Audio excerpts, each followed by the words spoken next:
नमस्कार मेरे प्रिय साथियों मित्रों, विद्यार्थियों से जुड़े महत्वपूर्ण खबर लेकर आते हैं अपने इस चैनल पर साथियों। आइए देखते हैं आज का पहला खबर है साथियों। उत्तर प्रदेश पीसीएस से संबंधित है, लोक सेवा आयोग से संबंधित। 1/3 से अधिक अभ्यर्थी छोड़ देते हैं पीसीएस परीक्षा साथियों। ये बात सही है साथियों, सभी अप्लाई करने वाले अभ्यर्थी प्रेजेंट नहीं होते हैं। प्रदेश की सबसे प्रतिष्ठित सम्मिलित राज्य प्रवर अधीनस्थ सेवा यानी पीसीएस की प्रारंभिक परीक्षा हर साल 1/3 से अधिक अभ्यर्थी परीक्षाएं छोड़ देते हैं। ऐसे समय में जब पेपर लीक रोकने के लिए सख्त नियमों के कारण उत्तर प्रदेश लोक सेवा आयोग पीसीएस 2024 में आवेदन वाले 5,76,154 अभ्यर्थियों की प्रारंभिक परीक्षा 2 दिन कराने पर विचार कर रहा है। यदि परीक्षा में शामिल होने वाले वास्तविक अभ्यर्थी ही आवेदन करें तो शायद एक हद तक इस बड़ी समस्या का समाधान स्वतः हो सकता है। आयोग यहाँ कहना चाह रहा है कि शामिल होने वाले सभी वास्तविक अभ्यर्थी ही आवेदन करें।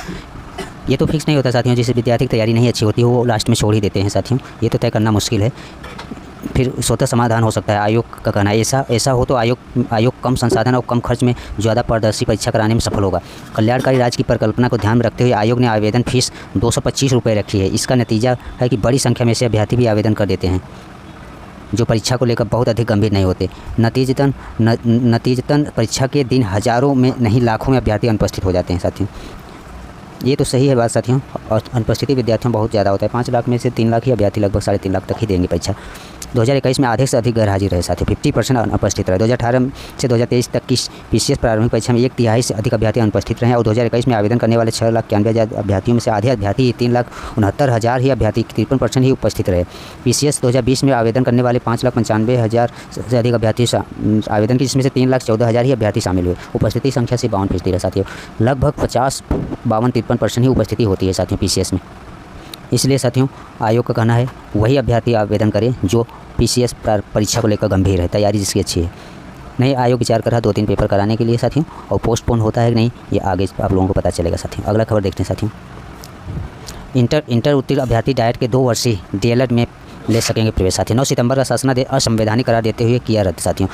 इलाहाबाद हाईकोर्ट ने जिला एवं प्रशिक्षण संस्थान या डाइट के 2 वर्षीय डीएलएड प्रशिक्षण पाठ्यक्रम में प्रवेश की अर्हता इंटरमीडिएट की जगह स्नातक करने संबंधी राज्य सरकार के 9 सितंबर 2024 के शासनादेश का क्लास 4 असंवैधानिक करार देते हुए रद्द कर दिया है। कोर्ट ने राज्य सरकार के निर्णय को असंवैधानिक माना और भेदभावपूर्ण करार दिया। यह आदेश न्यायमूर्ति मनीष कुमार ने यशांक खंडेलवाल और 9 अन्य याचिका स्वीकार करते हुए दिया है। कोर्ट ने कहा है कि पूरे देश में डीएलएड प्रशिक्षण कोर्स में प्रवेश की अर्हता इंटरमीडिएट है और राज्य सरकार ने अर्हता को 2 भागों में बांटे हुए स्पेशल शिक्षा कोर्स के लिए इंटरमीडिएट और सरकारी संस्थानों जैसे डाइट में प्रशिक्षण कोर्स में प्रवेश के लिए स्नातक अनिवार्य कर दिया है। राज्य सरकार का कहना था कि प्रवेश प्रक्रिया जारी है, इसलिए बीच में बदलाव सही नहीं है। इस पर कोर्ट ने कहा कि याचिका 26 जुलाई दाखिल की गई है और प्रवेश प्रक्रिया 18 सितंबर से 12 दिसंबर तक चलेगी, इसलिए इंटरमीडिएट अर्हता वाले छात्र याचिका को प्रवेश प्रक्रिया में भाग लेने की अनुमति दी जाए।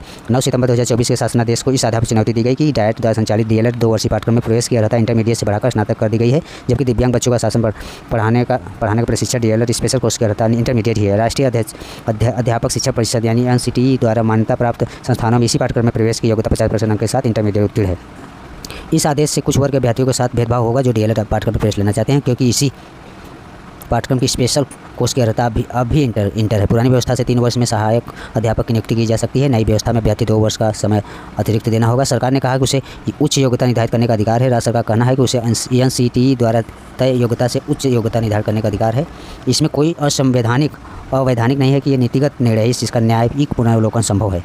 जिसका न्यायिक पुनर्वलोकन संभव नहीं है। न्यायिक पुनर्वलोकन तभी हो सकता है जब आदेश असंवैधानिक हो। कोर्ट ने कहा कि इस बात में कोई विवाद नहीं है कि प्राइवेट संस्थान में इसी पाठ्यक्रम की अर्हता इंटरमीडिएट है। राज्य सरकार द्वारा डीएलएड और डीएलएड स्पेशल कोर्स के लिए अलग अलग योग्यता तय करना, वर्ग के भीतर वर्ग उत्पन्न करना, जबकि दोनों पाठ्यक्रमों में कोई तात्विक तर्क नहीं है। कोर्ट ने कहा कानून और नीति के विपरीत कार्यपालक नीति नहीं हो सकती है। ये रहा साथियों डीएलएड से संबंधित खबर साथियों। अगला खबर देखते हैं। आरओ से संबंधित खबर है साथियों। आरओ प्रारंभिक परीक्षा 2 दिन कराने की तैयारी आयोग कर रहा है साथियों।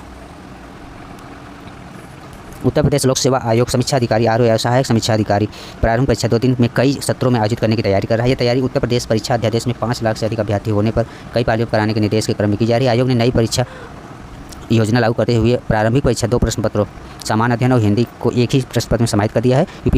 यूपीपीएससी ने 22 दिसंबर को प्रस्तावित परीक्षा के लिए नई परीक्षा योजना तैयार की है। इसके लिए सामान्य अध्ययन और सामान्य हिंदी के 200 प्रश्न होंगे। इसमें से 140 जनरल स्टडीज होगा और 60 क्वेश्चन हिंदी। ये पूर्व में ये दोनों प्रश्न अलग अलग पालियों में होते थे और 411 पदों की भर्ती में 10,76,000 अभ्यर्थियों ने आवेदन किए हैं। पेपर लीक के कारण 11 फरवरी होने के बाद निरस्त कर दिया गया था। 58 जिलों में हुई थी परीक्षा। पेपर लीक के बाद सरकार ने परीक्षा की शुचिता और प्रश्न पत्रों की सुरक्षा के लिए उत्तर प्रदेश परीक्षा अध्यादेश अधिसूचित किया गया था। सभी आयोगों को निर्देश दिया गया था कि एक पाली में यथासंभव 5 लाख अभ्यर्थी ही हो। इससे अधिक होने पर कई पालियों में परीक्षा कराई जा सकती है साथियों। ये रहा साथियों ROR संबंधित महत्वपूर्ण खबर। अगला खबर देखते हैं, शिक्षा सेवा चयन आयोग से संबंधित है साथियों। उत्तर प्रदेश शिक्षा सेवा चयन आयोग मंगलवार को बैठक में पिछली बैठक के निर्णय के क्रम में प्रगति की समीक्षा के साथ लंबित भर्तियों में साक्षात्कार के आयोजन को लेकर विचार विमर्श किया गया। अभी परीक्षा नियंत्रक ने कार्यभार ग्रहण नहीं किया है, इसीलिए परीक्षाओं के आयोजन के संबंध में कोई विशेष रणनीति नहीं तय हुई है। इस पर जरूर विमर्श किया गया है कि कुंभ एवं माध्यमिक शिक्षा बोर्डों की परीक्षाओं की तिथियों को ध्यान में रखकर ही तिथि तय की जानी चाहिए। कुंभ मेला भी है साथियों, महाकुंभ भी होगा। शिक्षा सेवा चयन आयोग की अध्यक्ष प्रोफेसर कीर्ति पांडे की अध्यक्षता में बैठक में सभी 12 सदस्य सचिव उप सचिव शामिल रहे साथियों। ये रहा, जिसमें टीएसटी पीएचटी को लेकर भी इन्होंने निर्णय लिया है। उत्तर प्रदेश माध्यमिक शिक्षा चयन बोर्ड की प्रशिक्षित स्नातक से टीएसटी एवं पीएचटी भर्ती 2022 के मिले आवेदन लंबित कला जो विज्ञान विषय की भर्ती की स्थिति पर भी चर्चा हुई। इसी तरह उच्चतर शिक्षा सेवा आयोग के विज्ञापन संख्या 51 के असिस्टेंट प्रोफेसर के संबंधित भी चर्चा हुई साथियों। आगे परीक्षा नियंत्रक का कार्यभार ग्रहण करने के बाद आयोग की अगली बैठक में परीक्षाओं के आयोजन की रूपरेखा तैयार होने की उम्मीद है साथियों। ये रहा साथियों महत्वपूर्ण खबर। धन्यवाद।